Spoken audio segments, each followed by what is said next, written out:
دا ملګری تپوس کوي چې ما نه چا تپوس وکړو چې دا ارطغرل ډرامه کتل څنګه دي او دغه ملګری دا وی چې موږ اوریدې دي چې بعضې علما کرامو فتوا ورکړې ده چې چا د ارطغرل ډرامه کتلې ده نو په هغه د هغه ایمان نه خارج شوی دی، ښځه پې طلاقه شوې ده.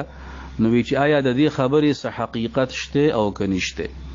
نو جواب دا دی چې ارطغرل ډرامه کتل جایز نه دي، ځکه چې په هغې کې د زنانو تصویران دي، په هغې کې داسې مناظر دي چې هغه د شریعت سره موافق نه دي. که د پردو زنانو کتل شو یا داسې حرکات او سکنات چې هغه زمونږ دین سره متصادم دي.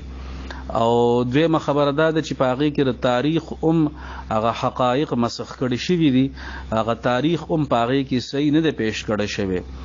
نو تاریخ خو په خپل ځای باندې یو څیز دی، خو لیکن په هغې کې د زنانو د تصویرانو د وجې نه او د نورو غلطو مناظرو د کتلو د وجې نه دغه ډرامه کتل په دې باره کې د علما کرامو فتوا دا ده چې دا کتل جایز نه دي.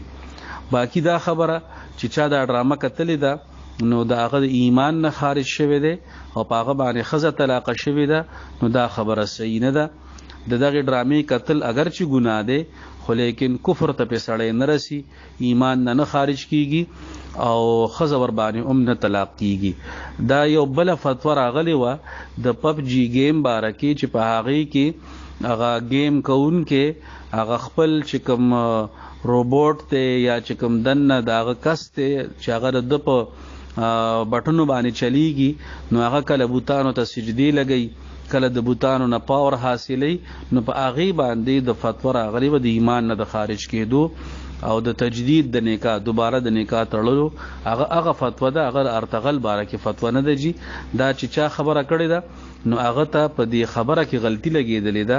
د ارطغرل ډرامې باره کې د ایمان نه د خارجېدو او د ښځې د طلاقېدو فتوا نشته جي.